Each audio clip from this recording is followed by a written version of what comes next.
Welcome to Ncct Prep Law and Ethics. I'm just going to hold up really quickly what your little packet looks like, and either you've received this in paper form or you have received it uploaded. Please excuse me. You've received it uploaded in your documents for Edmodo. And what we're going to do is I'm just going to actually talk a little bit about these questions and kind of go through some of them. But what I want to do before we actually dive off into that is we're going to do a little lecture on some of the laws and giving you some valuable information to help you be able to do this Ncct prep more effectively. Okay, so I'm going to share my screen.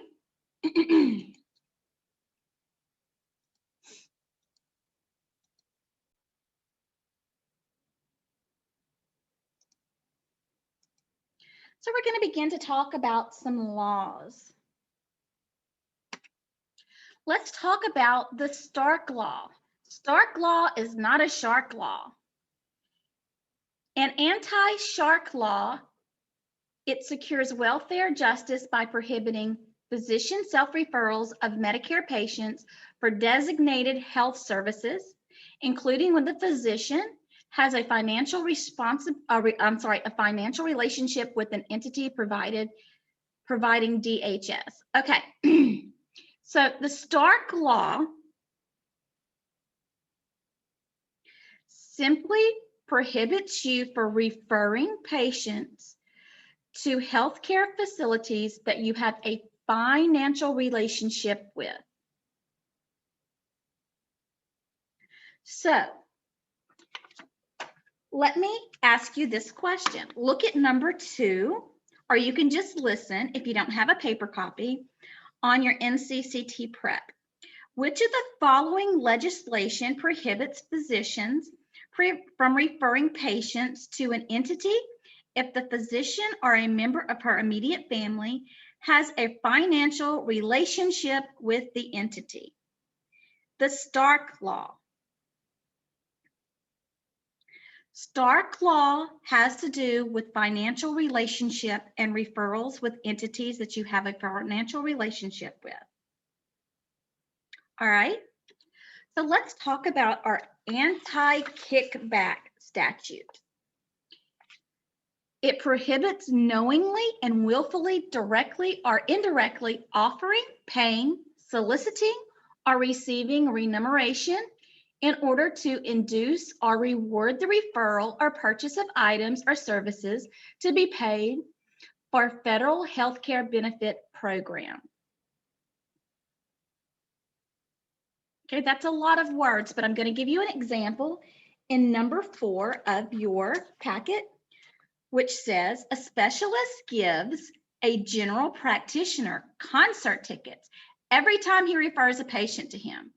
This is illegal according to the anti-kickback law.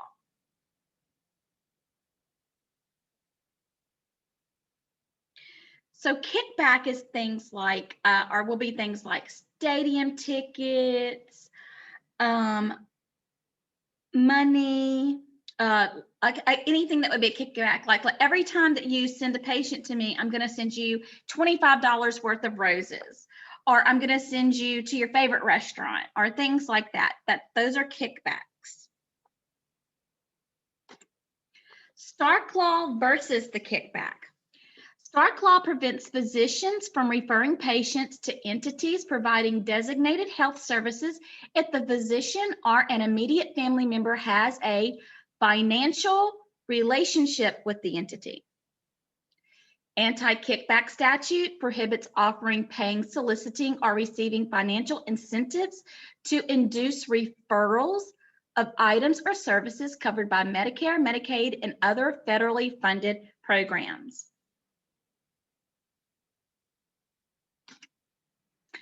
So let's talk a little bit about the False Claims Act.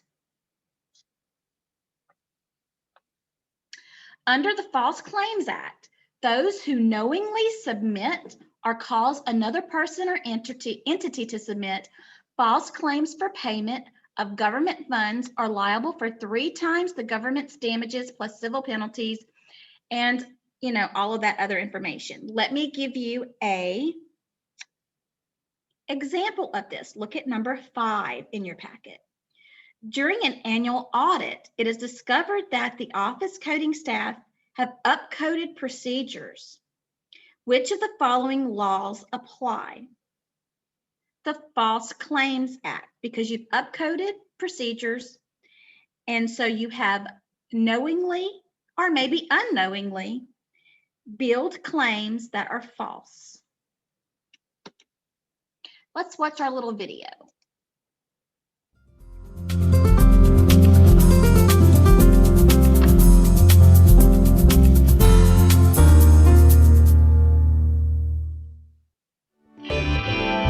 Have you ever been in a situation where you were unsure if your business strategy might violate a criminal or civil law? Or you are apprehensive that your actions could expose you or our organization to serious penalties? These situations are common in the highly regulated and competitive healthcare industry. It can be a challenge to keep up with business demands while consistently complying with the law. Imagine that you receive your sales quota for the quarter, and you know it will be a struggle to meet that goal. You quickly realize that if you can convert one very active competitive account in your territory, you could easily meet or exceed that quota. Do you offer the physician a consulting agreement to close the account and satisfy your quota, even if it feels like that might be unethical or even possibly illegal? Or do you rely solely upon your knowledge of the products to sell to the physician and possibly risk missing your quota?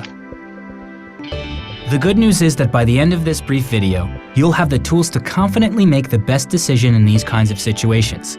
You'll make the right choices for both yourself and for the organization, avoid potential risks or liabilities, and feel a whole lot better in the process. The first step is to identify the laws that have the most impact on our role in the healthcare industry. The 3 most essential U.S. federal laws to be aware of are the Anti-kickback statute, the Physician Self-Referral Law, and the False Claims Act. It's important for us to understand what each law is about. Our daily actions are governed by these criminal and civil laws, and having a thorough understanding of them will keep both ourselves and our organization safe. The Anti-kickback statute makes it unlawful to knowingly and willfully offer, pay, solicit, receive, recommend, or arrange anything of value, either directly or indirectly, for the purpose of inducing the referral of federal healthcare program business.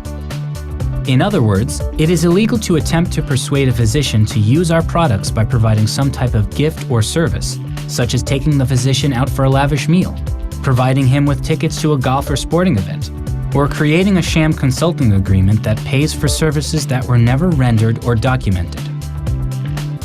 Next is the Physician Self-Referral Law, commonly known as the Stark Law. This law makes it unlawful for a physician to refer any Medicare or Medicaid patient to an entity providing a designated health service, such as lab work, physical therapy, or x-rays, if the physician or an immediate family member of the physician has a financial interest in the entity. The Stark Law does provide an exception for an entity providing a designated health service to give a physician a limited amount of non-monetary compensation and benefits per year. This amount is adjusted each year to account for inflation.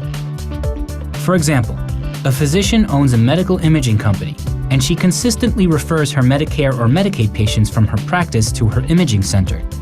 This referral relationship gives her the financial incentive to possibly bill for services that may not be medically necessary. Lastly, the False Claims Act makes it unlawful to knowingly present or cause to be presented a false or fraudulent claim to the government.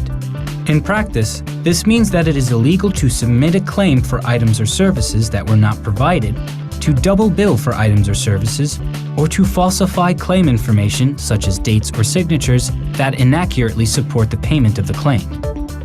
For instance, submitting claims that were a product of an illegal kickback, improper coding advice, or off-label promotion could all result in false claims liability.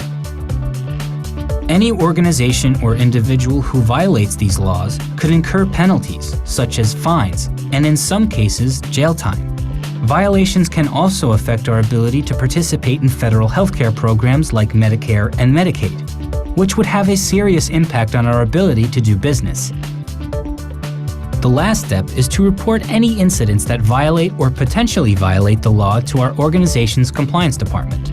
Failing to do so subjects us to legal action and potentially serious fines. Following the policies and procedures the organization has put in place can help us to avoid violating these laws. Compliance with the law is everyone's job. In summary, we must be sure that we can identify the laws that have the most impact on our industry, thoroughly understand each law and how they affect our day-to-day activities, and report any incidents that violate or potentially violate any healthcare laws. 3 simple steps to confidently making the best decision. In the situation involving your sales quota.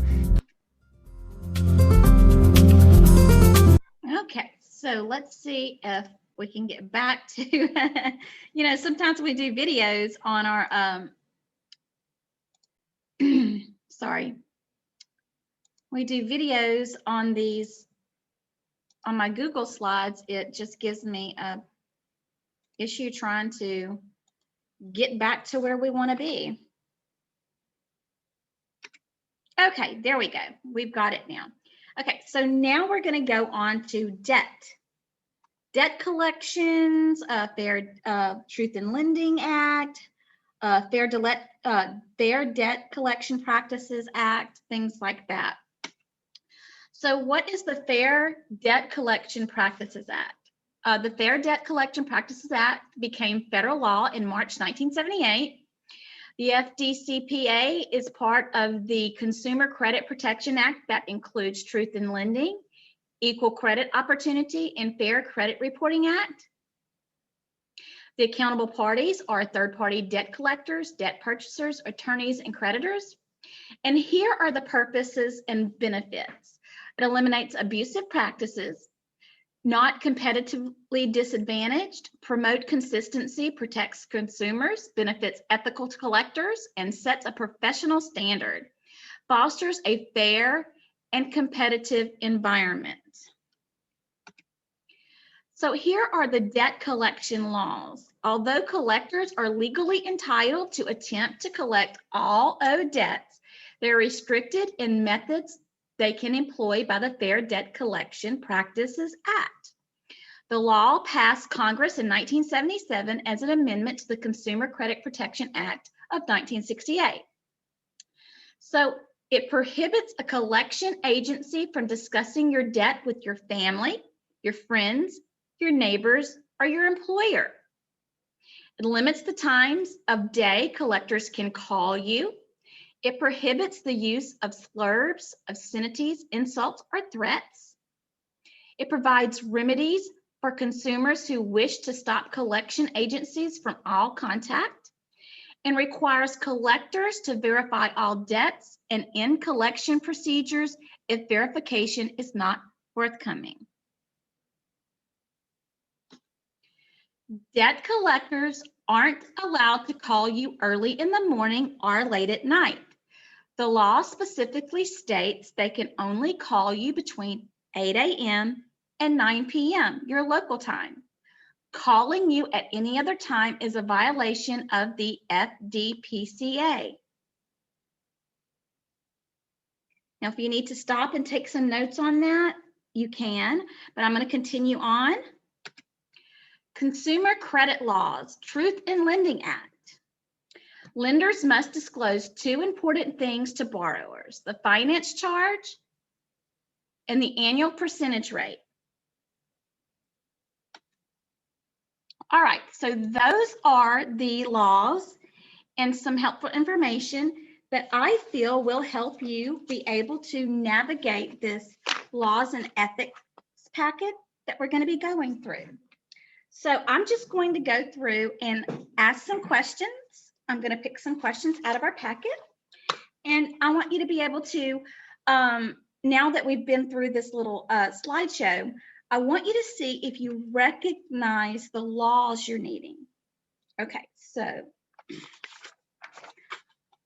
which of the following is an example of a Stark law violation? This is number 3.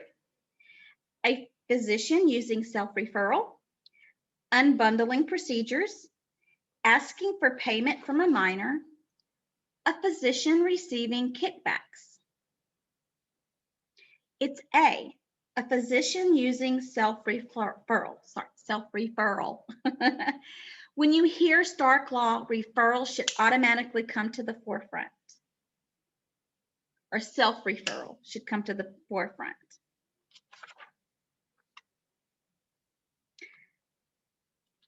Okay. Which of the following regulations prohibits a physician from referring a patient to a facility in which the physician holds a financial interest? It's number 8. HIPAA, Federal False Claims Act, Stark Law, or Affordable Care Act? The answer is C, Stark Law. All right, let me do number 7 in your packet. I'm just picking and choosing, guys, and kind of throwing some questions out there to kind of get your wheels turning to really think about the questions in this packet. Number 7 says, which of the following regulates healthcare billing for services that are not medically necessary? So you're going to be billing services that are not medically necessary. Stark Law, Patient's Bill of Rights, HIPAA, or the Federal False Claims Act? The answer is D, the Federal False Claims Act. Did you think about that? Did you know the answer to that?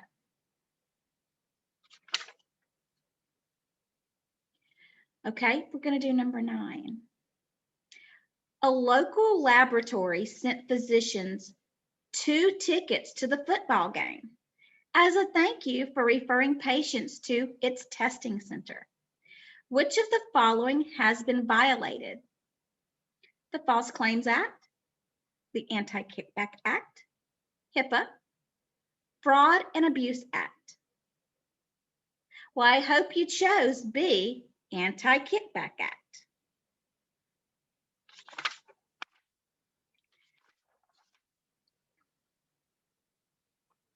Okay.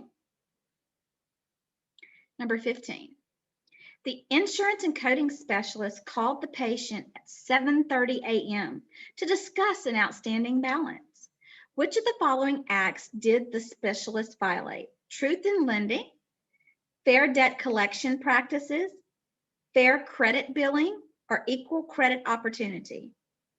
B, the fair debt collection practices. That's the whole reason I made sure to put the times on there with the red telephone. So hopefully that will stick in your memory. So those are just some of the examples of the questions that you have in your packet. And I'm hoping that by being able to hear some of these things and talking about them, that you're going to remember as you're reading your questions. Hope you guys enjoyed our little lecture video, and I hope you have a good day.